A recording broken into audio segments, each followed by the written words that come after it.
Round 5, the weekend of Anzac Day football. This weekend's going to be a big one, and it is time to find out who I'm backing in this instalment of AFL 2018 season predictions, teams, and tips.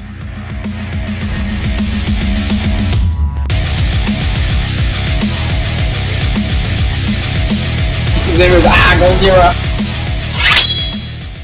What's going on, Godzilla Nation? This is Godzilla back again with AFL Round 5, teams and tips. Thank you for joining me as always. Now, before I get this started, as always, I want to thank you all for the support behind both the teams and tips videos and the podcast as well. I know this week's podcast was a little to be desired. I left a little bit out. It was a bit of a rush to get out to you guys. However, moving forward, a lot of changes being implemented into making that even bigger and better.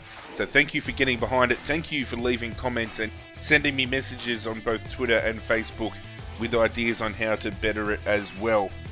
Cannot thank you guys enough for all your support. But it's time to dive into Anzac Weekend football. Kicking off with Sydney versus Adelaide at the SCG Friday Night Football.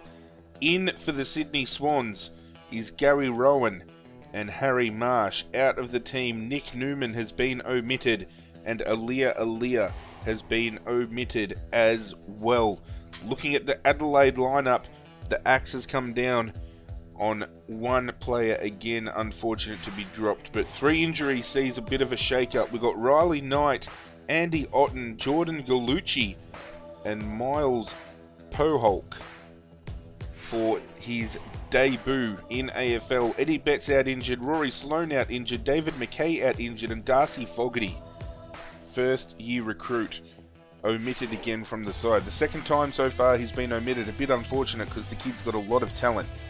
However, I think up in Sydney, we've got to back Sydney. Adelaide were just rolled too easily by Collingwood last week, and I feel Sydney are just too strong at home and are going to get the job done against the Adelaide Crows. It could go 50-50. Adelaide could cause a big upset here, but looking at the odds, everything is going in Sydney's favour, and I'm locking down Sydney to wrap up another win at home to kick off Anzac Weekend football. Saturday afternoon at the Etihad Stadium, we have St Kilda taking on GWS Giants. In for the Saints is Tim Membry, Hunter Clark and Maverick Weller. Dylan Robertson is out with an illness. Jack Loney has been omitted and Rowan Marshall is injured as well. GWS going unchanged. Stephen Coniglio playing game 100. And this is a bit unfortunate. I've got a lot of friends and family that support St Kilda, but this is going to be a massacre at Etihad Stadium. I'm tipping GWS to win by 10 goals, and if they can kick straight this week compared to last week, it could be even more. We could be in for a Richmond versus Brisbane type of scenario here, because even though St Kilda have shown in patches they can play good footy, their inaccuracy and lack of consistency is going to let them down, and they're coming against one of the best teams in the comp, and the Giants are going to show why they carry that mantle this weekend. Looking at the Carlton versus West Coast game at the MCG. In for Carlton, Sam Rowe, Sam Kerridge, Jed Lamb, Harry McKay and Andrew Phillips all coming in. And we've got some big names out for the Carlton Blues. Jacob Wiedering is out injured. David Cunningham has been omitted. Nick Graham has been omitted. Matthew Kennedy is injured, and Matthew Cruiser is injured as well. Liam Jones plays game 100. Looking at the West Coast lineup, Mark Hutchings comes in for an injured Daniel Venables. Kids, if you're watching, don't forget to eat your green Venables. Liam Duggan playing game 50. And very similar scenario here to the Giants taking on the Saints. Eagles are going to come down here and beat Carlton with ease. You've got to think, looking at this lineup, Mark Murphy was late out last week. He doesn't seem to be coming in. Matthew Cruz is out, Kennedy's out, Wiedering's out. This is going to get ugly, and Carlton fans might want to pervert their eyes. I'll be at the game because one of my best mates goes for the Eagles. Never seen the Eagles live, never seen the MCG. So taking him down for that experience, and I think I'm going to be witnessing the Eagles here kick well over 100 points, and I'm going to back a 70-plus point win for the Eagles. Heading over to Optus Stadium later that night, Fremantle Dockers hosting the Western Bulldogs. In for Fremantle, Ed Langdon and Taylon Dooman. Michael Johnson is being rested and Tommy Sheridan has been omitted. Taylon Dooman is debuting for the Dockers. Looking at the Western Bulldogs lineup, Zane Cordy, Patrick Lipinski, Tom Boyd and Lucas Webb all come in. Shane Biggs has been omitted. Bailey Williams is injured. I said Williams, I should have said Williams. Jack Redpath is injured and Lockie Hunter out with suspension.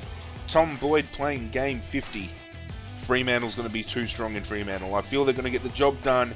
Big Aaron Sandilands is going to have a field day against a club that only has a developing ruckman in their stocks. And they're going to continue on with some good form. Fremantle's shown some good glimpses of footy this year. And this is the chance for them to actually get a big win and boost a bit of percentage. The final game for Saturday night rounds out at Adelaide Oval with Port Adelaide hosting the Geelong Cats. Port Adelaide have Jake Need and Jack Homsch coming in with Trent McKenzie omitted and Tom Rockcliffe out with a calf injury. The Geelong Cats have Jackson Thurlow and James Parsons both coming in with Corey Gregson out injured. Zach Guthrie has been omitted and Zach Tui, the Irishman, plays game 150. And I honestly don't know how this game's going to go. This game really could go either way. However, I'm going to back Port Adelaide in Port Adelaide. I said in this week's podcast I was going to tread lightly when choosing Port Adelaide to win. However, Port in Port, they're very dominant. They are a very dominant club, and I feel they're going to get the job done this week against the Cats. This is a game that is going to go 50-50, but I'm willing to back Port Adelaide to stand up and get the job done. Sunday afternoon sees two games, the first of which, North Melbourne hosting Hawthorn at Etihad Stadium. In for North Melbourne, Ben Mackay, Sam Wright, Will Walker on debut, and Cameron Zerha. Looking at the Hawthorn lineup here, and this is an extended bench, so two people in, because out we've got Cyril Rioli and Paul Puopolo. So out of the following, only two will get in. Ryan Burton, James Cousins, Will Langford, James Warple, Caden Brand, and Mitch Lewis. I'm going to back Ryan Burton and James Warple to be the two that comes in. Warple will be on debut, and Willis has been named as well. Also, if he gets picked, will be on debut as well. This is pretty clean cut here. Hawthorn 100%. North Melbourne, their consistency has been wavering. They lose one and they win one, and they lose one and they win one. However, the Hawks, coming off a very impressive showing against Melbourne, this could get ugly as well. This could be a big win for the Hawks. I'm backing the Hawks to win 40 plus points, but that's just a minimal margin. They could go a hell of a lot bigger, but I'm backing the Hawks to get the job done and continue with their form. Heading over to the Gabba, it's the Battle of the Gold Coast. Brisbane Lions taking on the Gold Coast Suns. For the Lions, two omissions in Sam Mays, who played an absolute shocker last week, and Reese Matheson in. And obviously with those two outs, two are only going to come in, but we've got Daniel McStay, Ryan Bastanak, Jacob Allison, Ryan Lester, Jake Barrett, and Oscar McNearney named. And I'm pretty sure Oscar McNearney is a ruckman, so they could be going for another ruckman here to come in. However, I'm backing Bastanak and maybe Barrett or Lester to come in.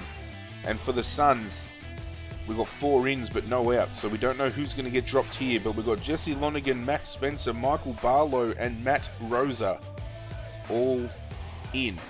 Barlow and Rosa definitely will come in. I don't know who's going to get dropped though. And I'm going to back the Gold Coast Suns to get up here. Brisbane were deplorable last week. Gold Coast have still been showing glimpses of being able to hang on in games. So I think the Gold Coast are going to get the job done. Brisbane need to stand up though and answer. If they don't win this game, or at least compete and keep it close, there's going to be some big questions asked of that club in the coming weeks. I'm backing the Gold Coast. This is another game, however, that can go 50-50, so we'll see how it goes. But your boy Godzilla is back in the Gold Coast Suns.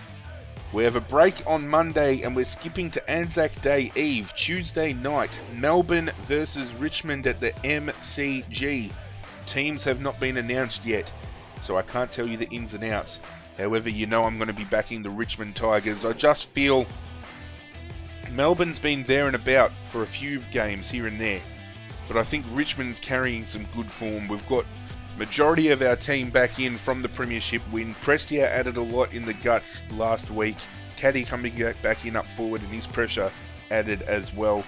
And I think we're going to get the job done against Melbourne, and Richmond's going to continue on that form. We haven't shown any signs of any type of premiership hangover, and I think we're just going to go about how we go about it and get the job done. The final game, the marquee game of this round, as is every season. Wednesday afternoon, MCG, Collingwood versus Essendon. Teams have not been announced for this game either. And this game is a game that could go 50-50 because you've got two clubs that have been struggling to find form, but in the last couple of weeks have managed to get the job done. I'm going to make a big call. I'm backing Collingwood to beat Essendon. Some of you probably think I'm on the sniff again and Godzilla's a little bit crazy, but Collingwood, they've had a really good setup with how they've been handling other teams, you know, the opposition's midfielders, and I think they're going to be able to shut down the likes of Zach Merritt around the ball. But it's players for Essendon like Devon Smith, Jake Stringer, these recruits who are going to have to step up and get the job done. But I'm backing Collingwood here to bring that Anzac Day Cup to their club for another season and round out round 5 action with a win. That's it for my predictions, guys. Going over them once again, just to remind you all, we're going Sydney, GWS, West Coast, Fremantle, Port Adelaide, Hawthorn, Gold Coast, Richmond, and Collingwood. Make your voices and votes heard by leaving them in the comment section down below. What I'm going to do, I said I was going to do it this week. I'm going to delay it for one more week. At the end of round 5, we are going to open up the next tips and teams video with an overall tally of where everybody is sitting vote-wise. And I'm looking at getting a prize for the winner at the end of the year, if there's anybody who beats myself in the tips. And there's a couple of you that are chasing, and we've even had a couple of latecomers jump in that are showing a bit of promise as well. So it's going to be a very interesting competition. Be sure to share this around with your mates, guys. Get them all involved in the tips. If you have been enjoying this, please continue to show your support by hitting that thumbs up button like you have been, and get on board the Godzilla Nation. If you haven't already, by hitting subscribe. Hit me up on social media, guys. Questions, game requests, anything like that. Twitter and Facebook down below. Hit me up. Hit that notification bell before you leave as well. But that's it from me, guys. I'm out of here, and as always, I will catch you guys next time.